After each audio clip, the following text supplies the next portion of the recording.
Good morning student, class 12। आज आपका topic है वैद्युत अपघटन। वैद्युत अपघटन, इलेक्ट्रोलाइसिस। विद्युत अपघटन, ध्यान दीजिएगा, विद्युत अपघटन, विद्युत अपघटन, इलेक्ट्रोलाइसिस, इलेक्ट्रोलाइसिस, विद्युत अपघटन। इसके पहले आपको बताया गया था सेल के सवाल, सेल के बारे में बहुत सारी जानकारियाँ दी गई थी।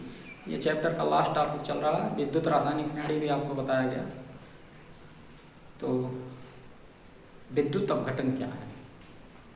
विद्युत अपघट्य का विद्युत धारा द्वारा अपघटन वैद्युत अपघटन कहलाता है।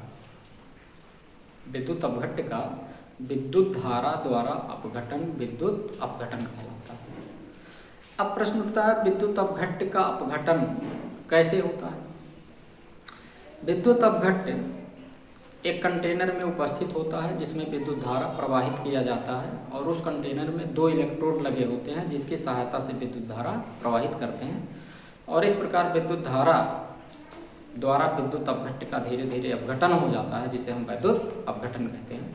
तो देखिएगा, जैसे कंटेनर है, एक धारक पात्र है, इसमें सोडियम क्लोराइड भरा है। क्या भरा है? Sodium chloride. इसमें 2 इलेक्ट्रोड लगे हुए हैं, एक कैथोड और एक एनोड, ऐसे लगा हुआ है। अब इसमें जैसे ही हम विद्युत धारा यानी किसी बाह्य स्रोत से इसमें विद्युत धारा प्रवाहित करते हैं, इस NaCl का क्या होगा? NaCl का धीरे धीरे क्या हो जाएगा? अपघटन। पहले 2Na ion plus 2Cl ion में क्या होगा? टूट जाएगा। 2Na आयन और 2Cl आयन में क्या होगा? टूट जाएगा। और 2Cl आयन, ये 2Cl आयन यानी क्लोराइड आयन Cl2 में परिवर्तित होगा। तो यहाँ Cl का ऑक्सीडेशन नंबर -1, यहाँ कितना है? 0। तो हुआ क्या? ऑक्सीकरण। ऑक्सीकरण किस पर होता है? एनोड पर। एनोड, मान लिया एनोड यही है। एनोड क्या है? धन ध्रुव है। एनोड क्या है? धन ध्रुव है। तो इस एनोड पर क्लोरीन क्या होगा? मुक्त होगा। अब बचा क्या सोल्यूशन में? Na आयन बचा। तो 2Na आयन इस इलेक्ट्रॉन को क्या करेगा? ग्रहण करेगा और बदल देगा किसमें? सोडियम धातु में। तो Na पर कौन सा चार्ज है? पॉजिटिव चार्ज है ना। और सोडियम धातु पर, सोडियम धातु न्यूट्रल है।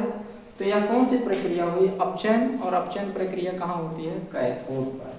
और इस प्रकार इस वैद्युत अपघट्य यानी NaCl का जलीय विलयन में उपस्थित NaCl धीरे धीरे क्या होता है? अपघटित हो जाता है और कैथोड पर सोडियम धातु जमा हो जाता है और एनोड पर क्लोरीन गैस मुक्त होती है।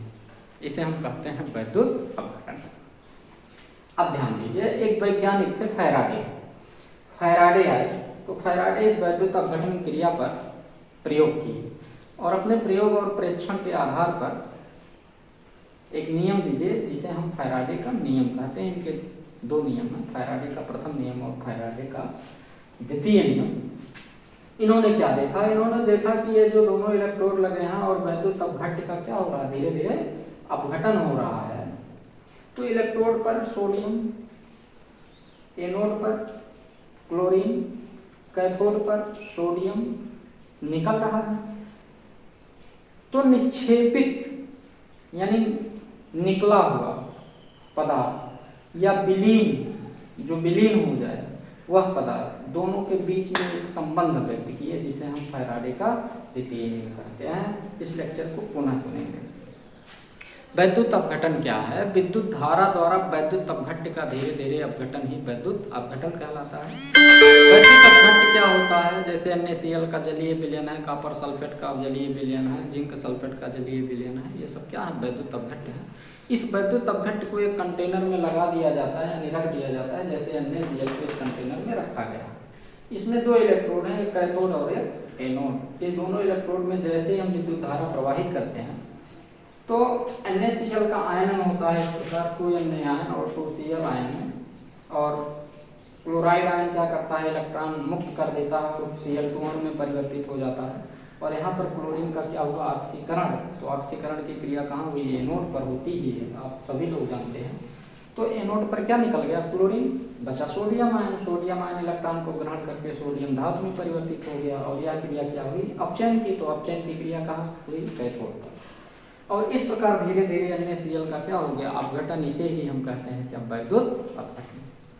एक वैज्ञानिक फैराडे आते हैं। फैराडे ने इन दोनों इलेक्ट्रोड पर विलीन या निक्षेपित हुई पदार्थ की मात्रा के बारे में अध्ययन करते हैं और नियम देते हैं, जिसे हम फैराडे का नियम कहते हैं। तो आइए देखते हैं फैराडे का नियम क्या है। तो फैराडे लॉ, तो नंबर आता है फैराडे नियम।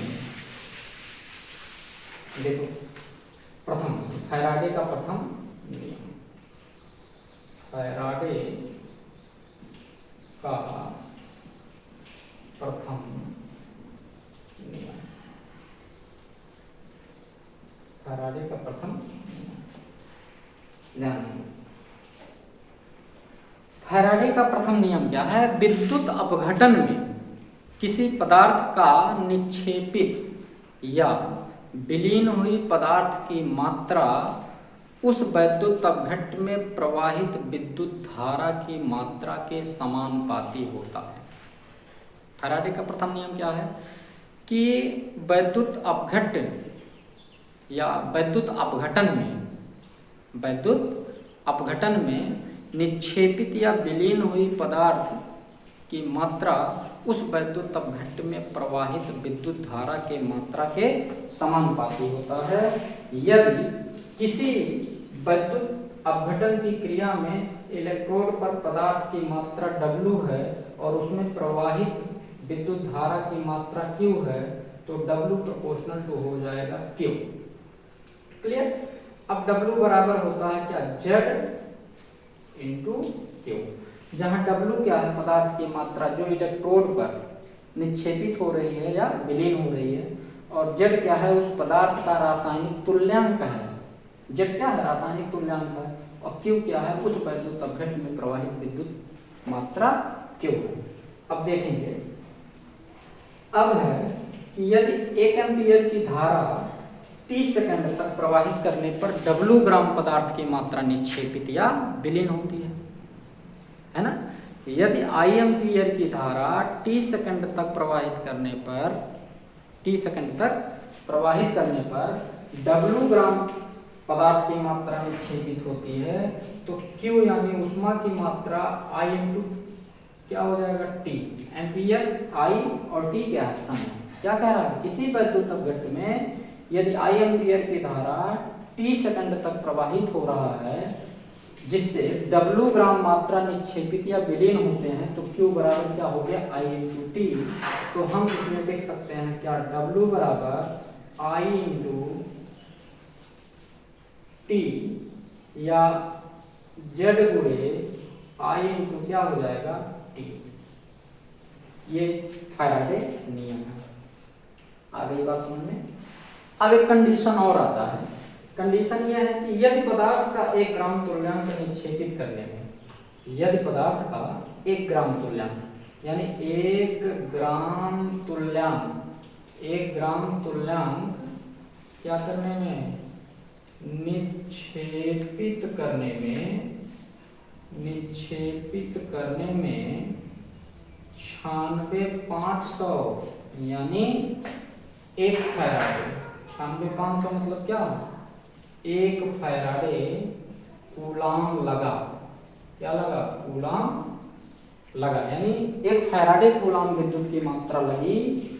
तो ध्यान देंगे, तो Z बराबर हो जाएगा E अपान, E क्या है, ये निक्षेपित पदार्थ का तुल्यांकी भार है। इस जो इलेक्ट्रोड पर निक्षेपित पदार्थ की मात्रा है वह क्या है, E है, तो E बटे हो जाएगा 96,500। E बराबर क्या हो जाएगा, 96,500। अब इस वैल्यू को इसमें रख दो, ये आ जाएगा W बराबर E अपान 96,500 गुणे I इंटू क्या, T। इस पे आपको न्यूमेरिकल लगाना है। क्या करना है। तो ये है फैराडे का प्रथम नियम। फैराडे का प्रथम नियम क्या है, ध्यान देंगे, किसी वैद्युत अपघटन में इलेक्ट्रोड पर निक्षेपित या विलीन हुई पदार्थ की मात्रा वैद्युत अपघट्ट में प्रवाहित विद्युत की मात्रा के समानुपाती होती है। यदि पदार्थ की मात्रा W है तो W प्रोपोर्शनल टू क्या हो जाएगा, Q, जहाँ Q क्या है, विद्युत धारा की मात्रा है। अब W बराबर Z इंटू क्या हो गया, Q, जहाँ Z क्या है, पदार्थ का रासायनिक तुल्यांक है। अब कहता है कि यदि I एम्पीयर की धारा T सेकंड तक प्रवाहित होता है तो Q बराबर क्या हो जाएगा, I इंटू T। यदि I एम्पीयर की धारा T सेकंड तक प्रवाहित हो और इलेक्ट्रोड पर W ग्राम मात्रा निक्षेपित हो तो Q बराबर हो जाएगा I इंटू T। तो यहाँ हो जाएगा W बराबर Z into I into T।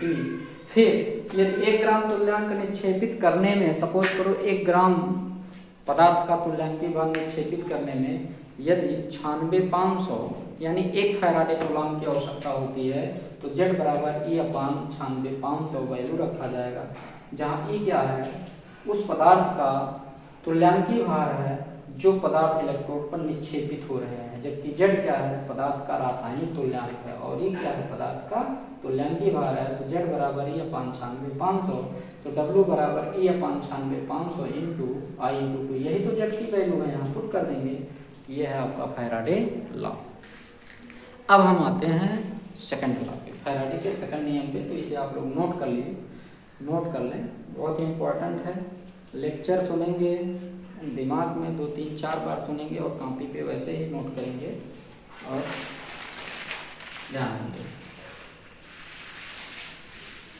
अब नंबर आता है फैराडे का द्वितीय नियम, फैराडे का सेकंड लॉ, द्वितीय नियम, फैराडे का द्वितीय, फैराडे का द्वितीय, ध्यान रखिए।